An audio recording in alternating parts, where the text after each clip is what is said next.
I realize we only have a few minutes left. I think we've got a question in the back there. Last question. Yeah, I know that the time is almost up, so let me ask you a quick question. My question is about the speculation in the financial market, or what do you think of people who are playing money game? Because I know that the investors like Midas Milligan in Atlas Shrugged are very important because they help create values by investing money on the promising projects and productive entrepreneur or great innovation ideas. But some people invest money just for money. So what do you think of that kind of people? Great so, question. I mean, the fact is that people who invest money without contribute anything, so dumb money, just to try to speculate, lose it. So they don't survive in the financial markets. The financial markets are very survival of the fittest focused. And what does it mean to be the fittest? It means that you're adding value. Now, how do you add value, let's say in the stock market? You're not doing like Midas Mulligan, giving money to entrepreneurs. You're just exchanging in the stock market. But somebody like Warren Buffett adds value. What is the value he adds? It's the knowledge of what the real value of the company is. And when he buys it, he's affecting the price. And by affecting the price, he's making the price signal more efficient, which affects the allocation of capital throughout the economy. So financial markets, in my view, are the most important markets in an economy because they signal not just whether entrepreneur X gets money or entrepreneur Y gets money. They signal which industry should get money or capital and which shouldn't. Which industries are on the rise and which industries are on the decline. They signal and therefore determine the allocation of capital throughout an entire economy. So if you're a hedge fund, people say, oh, hedge funds are not productive. No, hedge funds are incredibly productive because they're trying to evaluate and determine whether the price signal is accurate.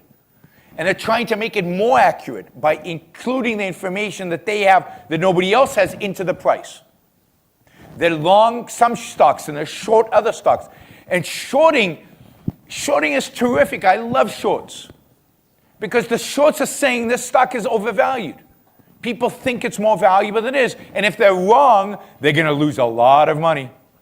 I mean, you can lose, I don't know how much you guys know about finance, but when you short a stock, you borrow it and sell it, you can lose an infinite amount. You can only double your money, but you can lose an infinite amount. I can speak from experience. I've lost an infinite amount shorting, or close to an infinite amount, a lot of money. So I'll give you, I once shorted a stock it was somebody else's money, $250,000, and I lost $1 million on that investment. That's pretty crazy. An investment of 250 and you lose $1 million. That's what happens with the short. So what these people are doing is they're confident that something's overvalued. And by doing that, they're pushing it down. So imagine you're running, let's say it's 1910, and you run the best buggy company. You know what a buggy is? It's what the horses pulled, right? You run the best buggy company in the world, and your stock is way up there. And I run a hedge fund. And I notice Ford and all these other guys building automobiles.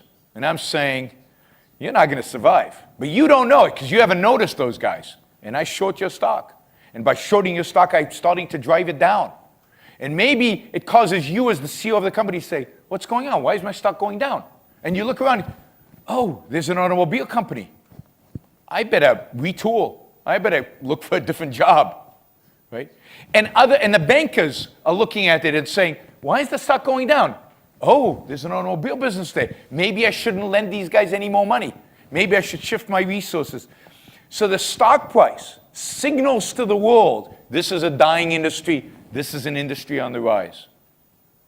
So it's an incredibly productive activity, incredibly important activity.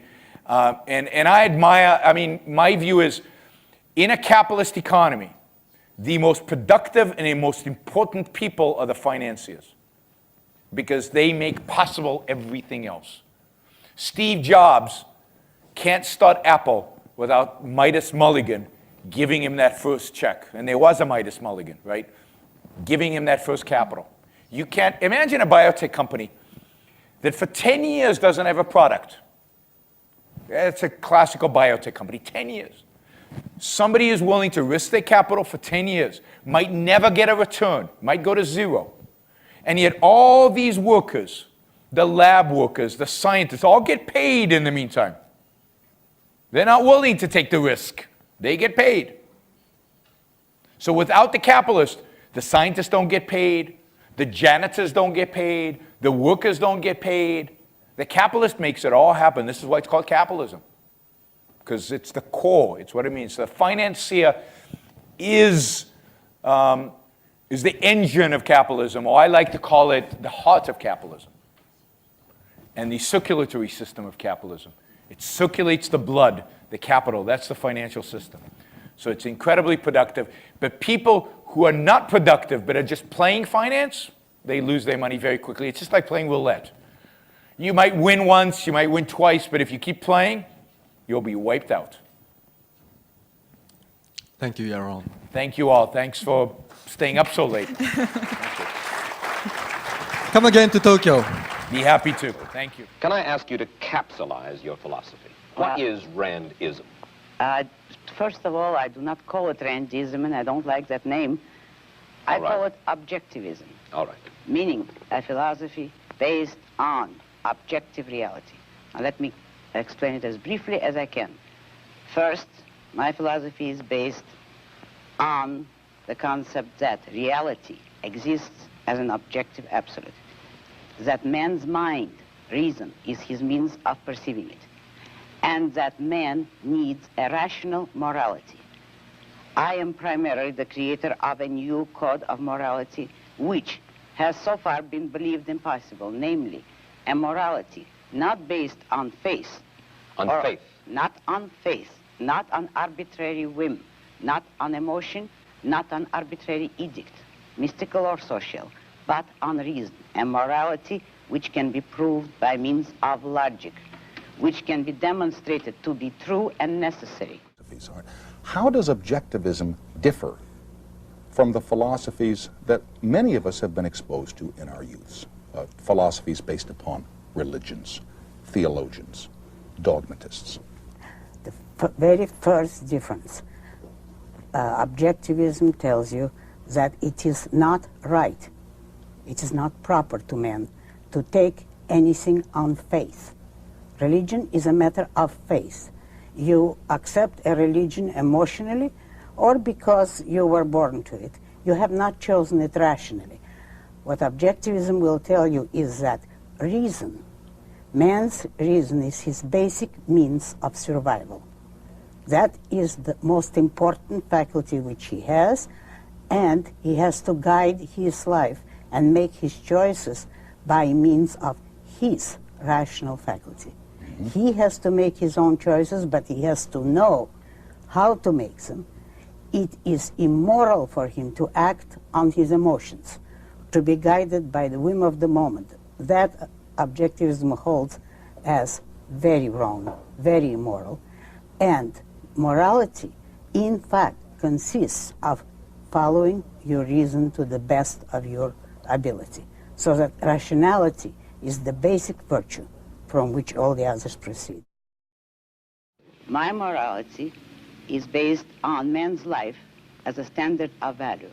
And since man's mind is his basic means of survival, I hold that if man wants to live on earth and to live as a human being, he has to hold reason as an absolute, by which I mean that he has to hold reason as his only guide to action, and that he must live by the independent judgment of his own mind, that his highest moral purpose is the achievement of his own happiness, and that he must not force other people, nor accept their right to force him, that each man must live as an end in himself and follow his own rational self-interest. Tell me the value of selfishness. Use another word, self-esteem. The value of selfishness is that you esteem yourself as a value, that you live according to your nature, which means by the judgment of your own mind, and you respect your own mind, you respect your own ability to do the right thing, therefore you respect the possibility of being a morally virtuous person, and you regard yourself as a value worth preserving.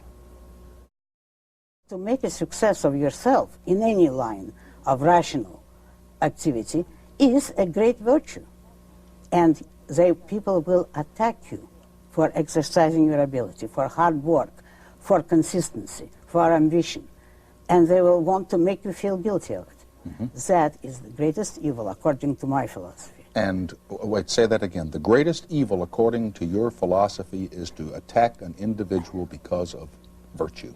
What I call it is to experience or act on hatred of the good for being the good. That is attacking people for their virtues, for their achievements, for anything they have which is a value, actually, not for their flaws and not for their evil. In fact, people who preach that are the ones who are mawkish about the evil people, the failures, the liars, the cheats. Everybody who is weak suddenly acquires some kind of value. But anyone who is a success has to be attacked for his success. And look at how you have been attacked. Oh, I know. How you have been criticized. There There are many people in this country, forgive me, in this world who think you're daft. They don't. They want you to think that.